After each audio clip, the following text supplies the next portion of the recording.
A graça e a paz de Jesus Cristo.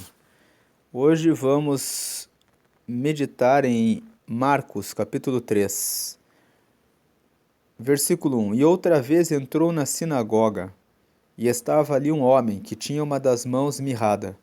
Jesus pregava muito nas sinagogas. E, em um dado momento, nessa cidade em que ele estava, que é Cafarnaum, estava ele pregando e entrou um homem com uma mão mirrada. Versículo 2, estavam observando-o se curaria no sábado para o acusarem. Versículo 3, e disse ao homem que tinha a mão mirrada, levanta-te e vem para o meio. Versículo 4, e perguntou-lhes, é lícito no sábado fazer bem ou fazer mal? Salvar a vida ou matar? E eles calaram-se. Versículo 5, e olhando para eles em redor com indignação, condoendo-se da dureza do seu coração, ou seja, do coração deles, né?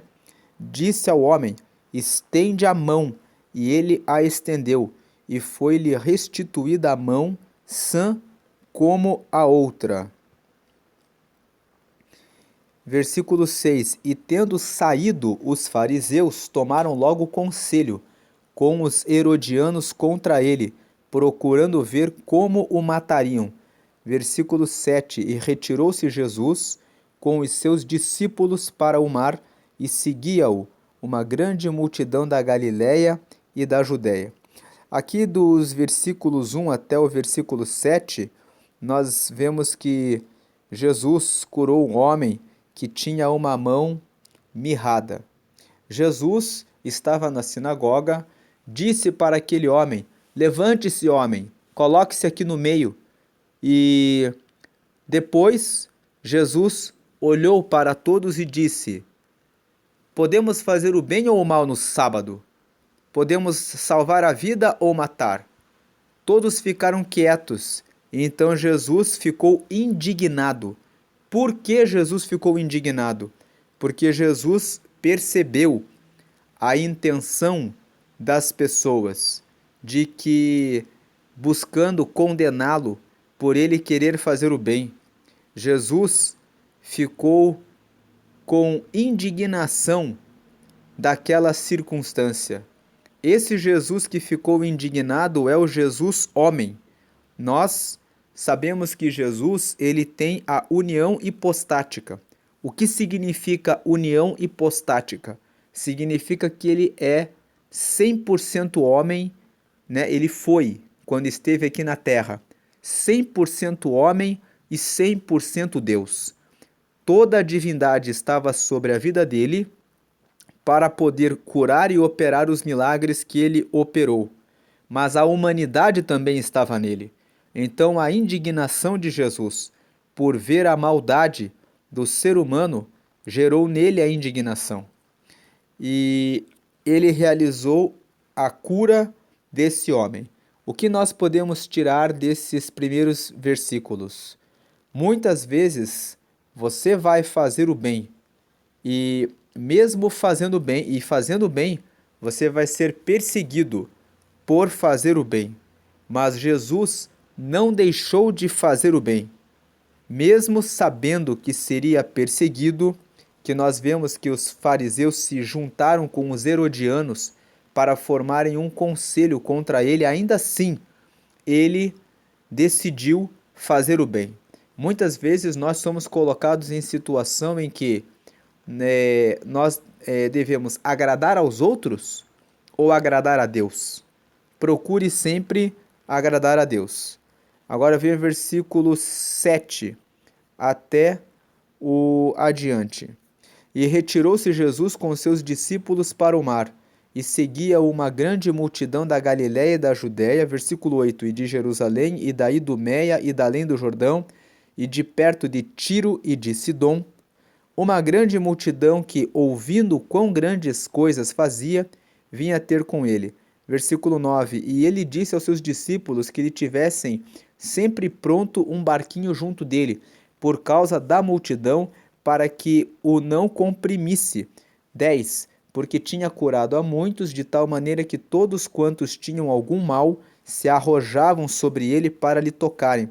Versículo 11, E os espíritos imundos, vendo-o, prostravam-se diante dele e clamavam, dizendo: Tu és o Filhinho de Deus. Versículo 12: E ele os ameaçava muito, para que não o manifestassem.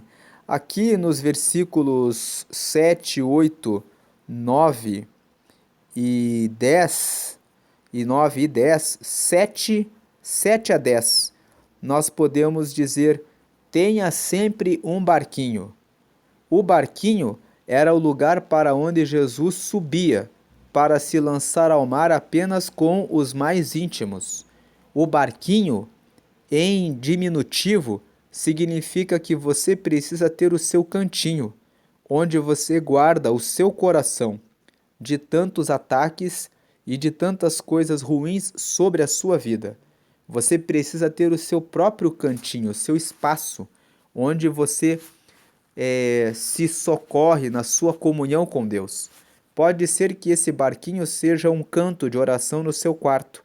Pode ser que seja um canto de oração em uma sala, no seu local de trabalho, onde você sabe que pode conversar com aqueles que são mais chegados a você, com quem você pode compartilhar a sua vida.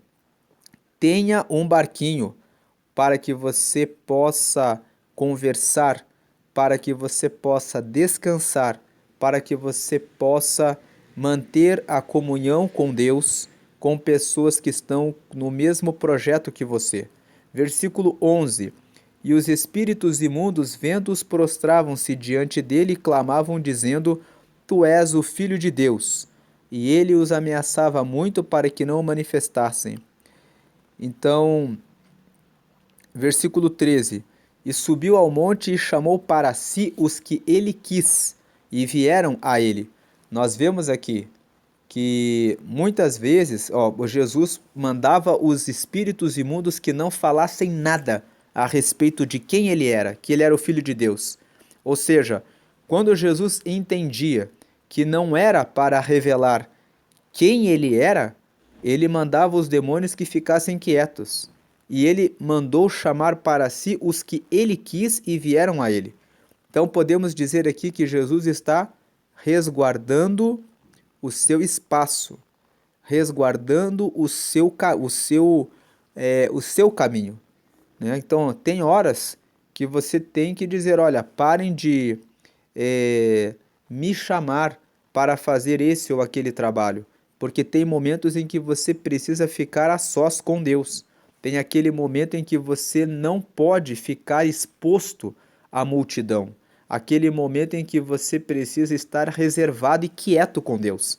Então Jesus, quando estava nesses momentos, ele tinha o seu barquinho para onde ele ia.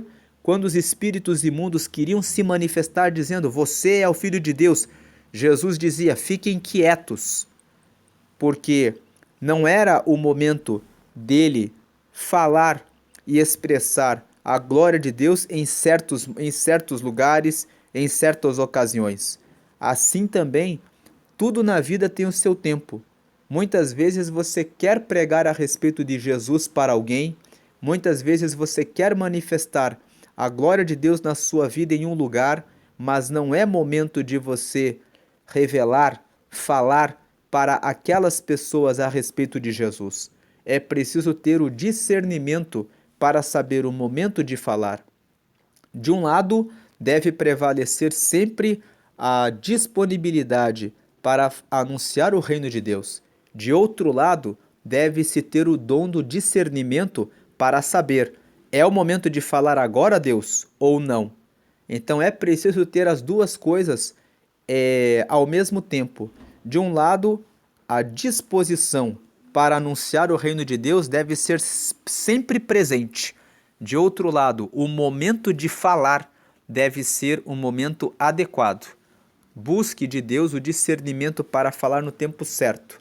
E chame para o teu círculo social aquelas pessoas que realmente estão comprometidas com você. Nós comentamos no estudo de Marcos, no capítulo 2, a respeito dos 4 homens que eram amigos de um paralítico, que levaram esse paralítico para perto da casa onde Jesus estava. E vendo eles que havia uma multidão, que era impossível passar pela multidão para que o paralítico fosse colocado diante de Jesus, subiram até a casa, destelharam, né? Ou seja, tiraram o telhado e abriram um espaço. Carregaram o paralítico para a parte superior da casa e o colocaram em uma cama, de tal forma que aquele paralítico ficou diante de Jesus. E para que ele pudesse receber a cura daquela enfermidade. E nós comentamos ali que é importante escolher as pessoas que vão andar com você. Jesus, nos momentos em que queria sua privacidade, disse: vamos ter um barquinho, que no barquinho poderemos ir ao mar, e só entra no barquinho aqueles que são mais íntimos. Vemos aqui no versículo 13 que, né, só aqueles que são mais próximos dele é que entraram. Agora, a partir do versículo 13, nós vemos que Jesus adotou a mesma atitude de chamar somente aqueles que eram mais chegados. Mas nós vemos no versículo 13 que agora, ao invés dele ir para o mar, ele vai para o monte. E subiu ao monte e chamou para si os que ele quis, e vieram a ele, 14, e nomeou 12 para que estivessem com ele e os mandasse a pregar. Versículo 15, e para que tivessem o poder de curar as enfermidades e expulsar os demônios. Versículo 16, Simão, a quem pôs o nome de Pedro. Versículo 17, Tiago, filho de Zebedeu, e João, irmão de Tiago, aos quais pôs o nome de Boanerges, que significa filhos do trovão. Versículo 18, André e Filipe e Bartolomeu, e Mateus e Tomé e Tiago, filho de Alfeu, e Tadeu, e Simão o Zelote. Esse Tiago, que está escrito aqui, que é o filho de Alfeu, ele era primo de Jesus. Alfeu era irmão de José. E esse Tiago, que é filho de Alfeu, mais tarde se tornou o bispo de Jerusalém. O outro Tiago, que é o primeiro, aqui do versículo 17, que é o filho de Zebedeu, que era um dos mais chegados de Jesus, que eram Pedro, Tiago e João, esse foi morto por Herodes Agripa, de acordo com o relato de Atos dos Apóstolos, no capítulo 12. Nós falamos a respeito disso quando tratamos de Marcos, o capítulo 1. Agora, esse Tiago, filho de Alfeu, era o bispo de Jerusalém, que é mencionado em Atos dos Apóstolos, no capítulo 15. Em Atos dos Apóstolos, no capítulo 15, nós lemos que os discípulos, os apóstolos, fizeram um concílio em Jerusalém, juntamente com Paulo, com a finalidade de verificar se os gentios deveriam obedecer à lei. E as questões estavam relacionadas à circuncisão, a guardar o sábado, e ficou decidido que eles apenas deveriam cuidar da prostituição e de comer os sacrifícios que eram oferecidos aos ídolos. Vamos ler aqui Atos, capítulo 15.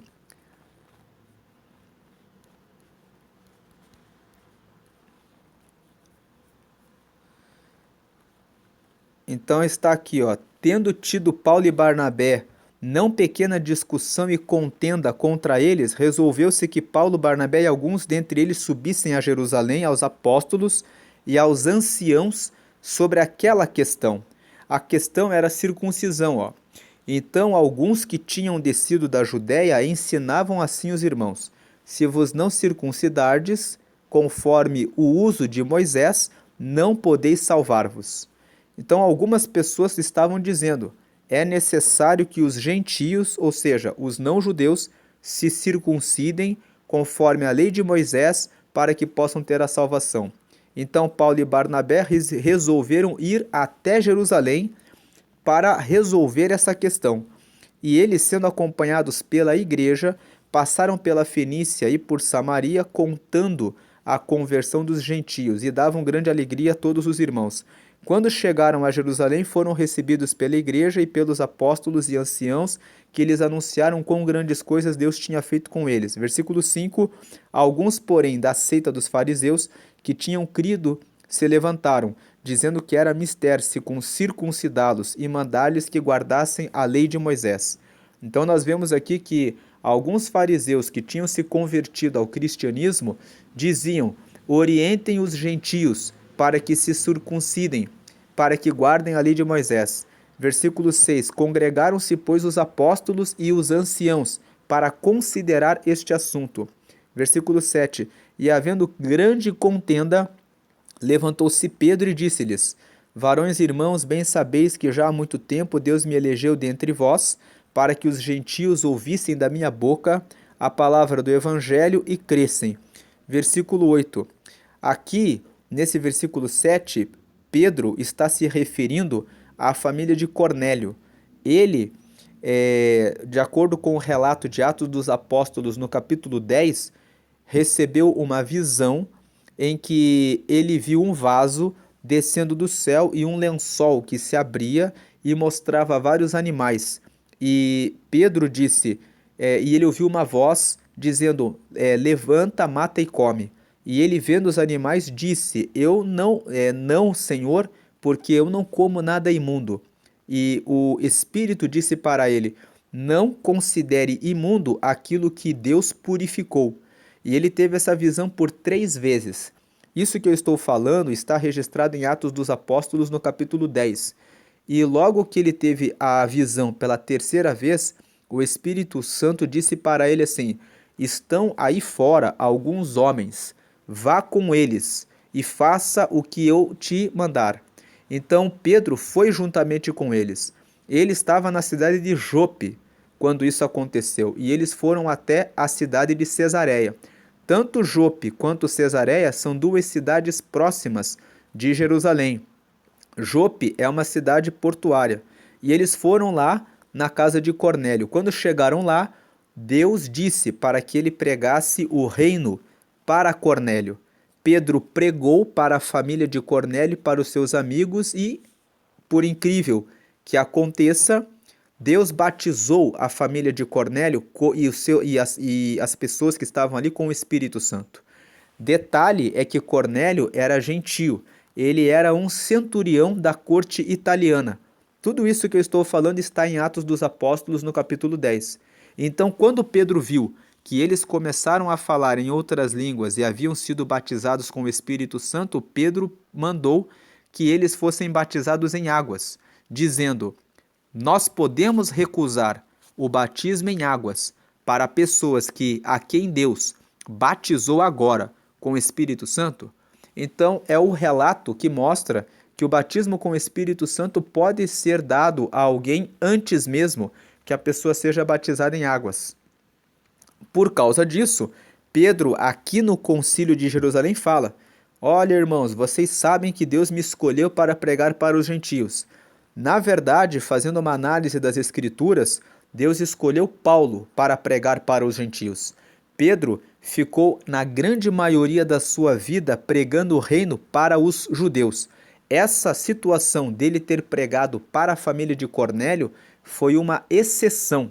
Mas aqui, nesse momento, Pedro, a conversão da família de Cornélio era muito recente. Então Pedro se sentiu à vontade de dizer aqui nesse concílio que ocorreu em Jerusalém que ele havia sido eleito por Deus para pregar aos gentios. E ele tomou a palavra aqui, na sequência ele vai falando que anunciando o reino de Deus, e até que chega aqui o versículo 13 e fala o seguinte, e havendo-se eles calado, tomou Tiago a palavra, dizendo, varões e irmãos, ouvi-me. Simão relatou como primeiramente Deus visitou os gentios para tomar deles um povo para o seu nome. E aí, Tiago faz as considerações que Pedro já havia falado, até que ele chega aqui no versículo 28 e diz assim: na verdade pareceu bem ao Espírito Santo e a nós não vos impor mais encargo algum, senão estas coisas necessárias. Versículo 29. Que vos abstenhais das coisas sacrificadas aos ídolos.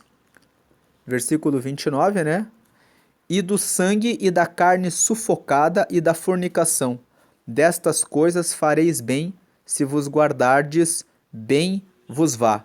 Então, o Concílio de Jerusalém decidiu apenas isso, que os gentios que aceitassem a Jesus não deveriam comer coisas sacrificadas aos ídolos, nem com sangue, nem com carne sufocada e da fornicação, da prostituição. Destas coisas, bem se vos vá, fareis bem se vos guardardes, bem vos vá.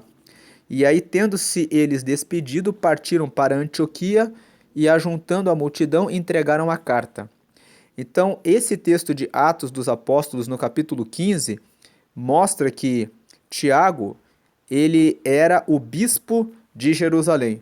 Esse Tiago é esse Tiago, filho de Alfeu. E Alfeu era irmão de José. Então, ele era primo de primeiro grau de Jesus. Alguns dizem que ele era primo de Jesus. E foi ele que escreveu a epístola de Tiago, segundo alguns estudiosos. E Simão o Zelote e Judas Iscariotes que o traiu. Versículo 20. E foram para uma casa, e afluiu outra vez a multidão, de tal maneira que nem sequer podiam comer pão.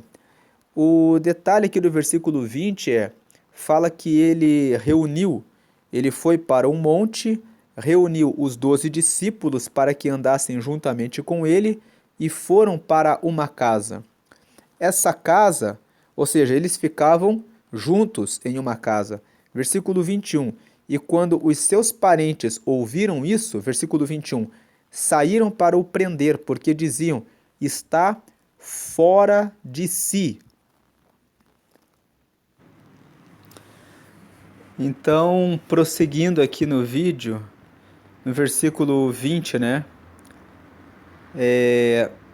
Fala versículo 20: foram para uma casa e afluiu outra vez a multidão de tal maneira que nem sequer podiam comer pão. Versículo 21: e quando seus parentes ouviram isso, saíram para o prender, porque diziam: está fora de si. Versículo 22: e os escribas tinham descido de Jerusalém, diziam: tem Beelzebu, e pelo príncipe dos demônios expulsa os demônios. Versículo 23. E chamando-os a si, disse-lhes por parábolas: como pode Satanás expulsar Satanás? Versículo 24. Se um reino se dividir contra si mesmo, tal reino não pode subsistir. 25. E se uma casa se dividir contra si mesma, tal casa não pode subsistir. Versículo 26.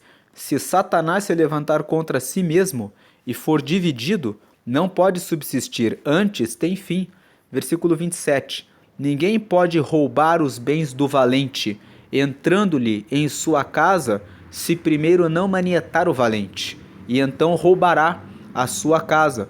Versículo 28. Na verdade, vos digo que todos os pecados serão perdoados aos filhos dos homens, e toda sorte de blasfêmias com que blasfemarem. Versículo 29. Qualquer, porém, que blasfemar contra o Espírito Santo, nunca obterá perdão, mas será réu do eterno juízo. Versículo 30. Porque diziam: tem espírito imundo. Versículo 31. Chegaram então seus irmãos e sua mãe, e estando de fora, mandaram-no chamar. Versículo 32. E a multidão estava assentada ao redor dele, e disseram-lhe: eis que tua mãe e teus irmãos te procuram, e estão lá fora. Versículo 33. E ele lhes respondeu, dizendo: quem é minha mãe e meus irmãos? Versículo 34. E olhando em redor para os que estavam assentados junto dele, disse: eis aqui minha mãe e meus irmãos.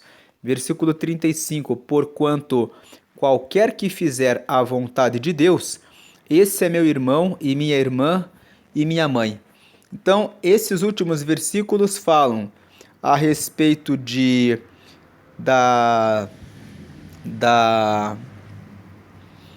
da inveja dos escribas, que vendo Jesus expulsando os demônios, fizeram desdém a respeito da pessoa de Jesus, dizendo que ele só expulsava os demônios por meio do próprio diabo. E Jesus vem e responde que uma casa dividida acaba sendo destruída. A aplicação dessas palavras que Jesus disse no versículo 22 até o versículo 26, nesses 4 versículos não divida a sua casa, cuide da sua família, cuide do seu lar, de maneira que a sua casa se fortaleça, que as pessoas da sua família tenham comunhão, para que a sua família seja uma família que alcança os seus objetivos. Do versículo 27 até o versículo 30, nós vemos que Jesus fala que para que não se deve blasfemar contra o Espírito Santo, né? Contra o Espírito Santo. Na verdade, uma divisão melhor é você considerar o versículo 22 até o versículo 27. Porque o versículo 27 fala que ninguém pode roubar os bens do valente, entrando-lhe em sua casa, se primeiro não manietar o valente, e então roubará a sua casa. Né? O Jesus está falando assim que para que você consiga derrotar o reino das trevas, você precisa tirar a força do inimigo, para que,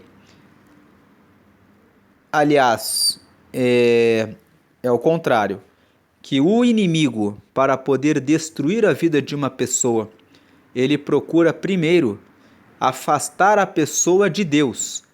Deus é o valente.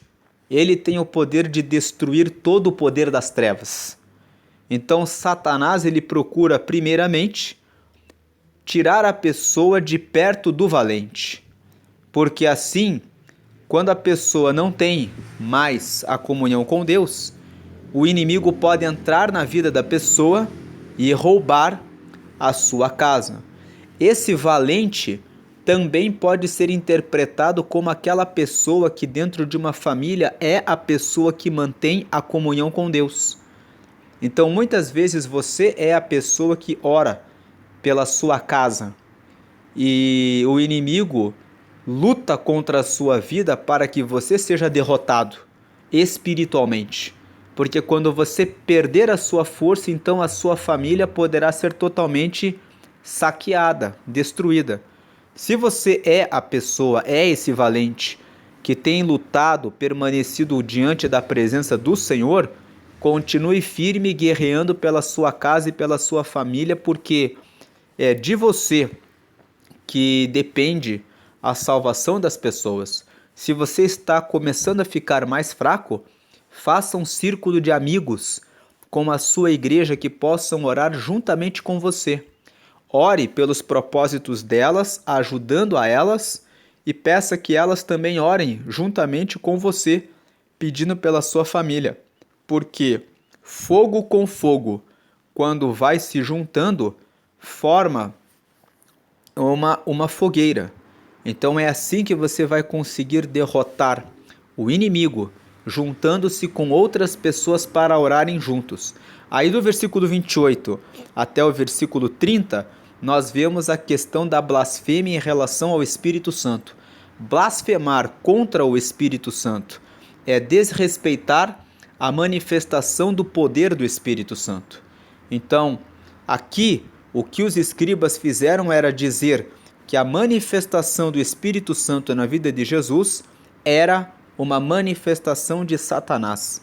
Então é o mesmo que dizer que o Espírito Santo, que é o Espírito de Deus, é um espírito maligno. Então Jesus estava esclarecendo para que as pessoas cuidem em relação à forma como tratam o Espírito Santo. E no final, o versículo 31 até o versículo 35, nós vemos que versículo 31 a 35, vemos que a mãe de Jesus e os seus irmãos foram procurá-lo. E Jesus disse que aqueles que fazem a vontade de Deus fazem parte da sua família. Essas são as pessoas que fazem parte da família de Jesus. Então, essa é a meditação em Marcos, capítulo 3, que a comunhão com o Espírito Santo seja respeitada, que a manifestação do Espírito Santo seja respeitada, que você possa se reunir com as pessoas que fazem a vontade de Deus, porque essas pessoas são as pessoas que fazem parte da família de Jesus. E que você saiba, né, fazer como Jesus fez aqui. Ele guardou um barquinho onde ele escolheu as pessoas que andariam com ele. Muitas vezes é preciso você se lançar ao mar com o seu barquinho, ou seja, sair de perto das pessoas e se reunir apenas com um grupo mais próximo que possa te dar apoio e ajuda. Muitas vezes é preciso sair para o monte. Sair para o monte, quando Jesus saiu aqui com os 12 discípulos, é sair de uma situação do meio do povo e se reunir apenas com algumas pessoas mais próximas para poder buscar a Deus e receber a resposta de Deus. Deus abençoe a todos e fiquem na paz do Senhor Jesus.